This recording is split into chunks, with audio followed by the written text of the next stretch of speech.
Today our topic of discussion is a composer named Claude Debussy.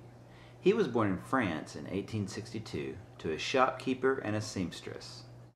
Claude Debussy was the oldest of 5 children. His family fled Paris in 1870 to escape the Franco-Prussian War. They moved to the south of France near the Mediterranean Sea to live with his aunt.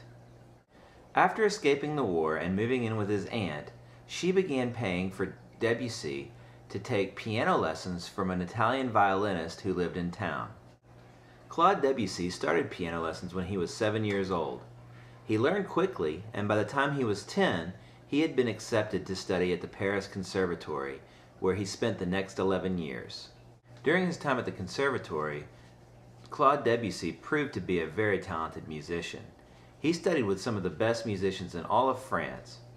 However, he did not always want to do what they told him to do. For many years, people had been writing music the same way, and Claude Debussy wanted to change some of those things. Many of his teachers at the time believed that he would become a very famous concert pianist who played the works of different composers like Beethoven or Mozart. However, Debussy wanted to write his own music and use his own style to do so. In 1884, a composition that Debussy had written and submitted won the Prix de Rome, earning him a scholarship to study at the French Academy in Rome for 4 years. However, while winning the Prix de Rome and being invited to study at the French Academy in Rome was an honor and opportunity for Debussy, he felt stifled creatively during his time there.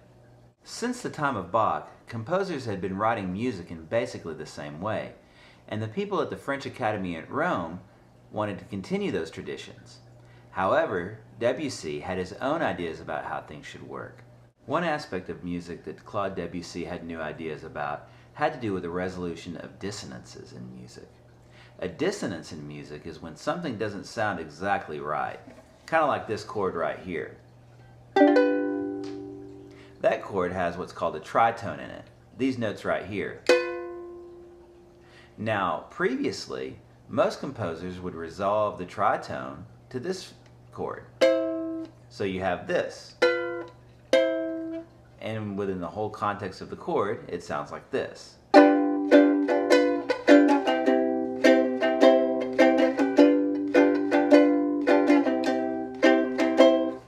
Just like that. Now, what Debussy wanted to do was not necessarily resolve those dissonances, but use them as color, moving one right into the next. A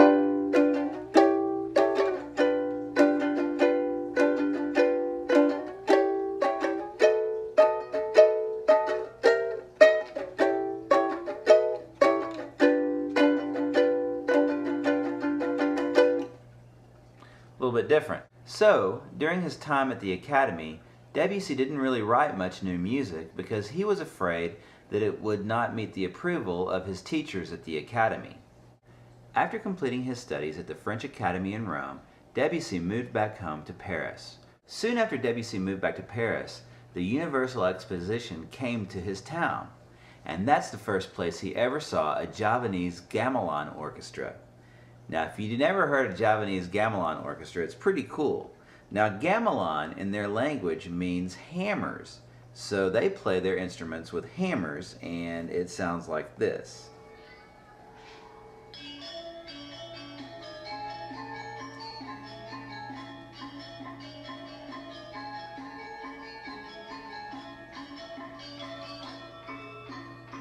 Debussy really liked the way that sounded, and so he incorporated some of the different things that they did in the gamelan orchestras into his own music. Because of his musical innovations, Claude Debussy became one of the leading figures in French music at the turn of the century. However, Debussy lived out the last years of his life in sickness as he was diagnosed with cancer in 1909. He lived for almost 10 years with the disease until he finally succumbed during the bombing of Paris by the Germans during World War II in 1918. So, while Claude Debussy lived a relatively short life at only 55 years, the musical innovations that he pioneered during his lifetime set the stage for 20th century music.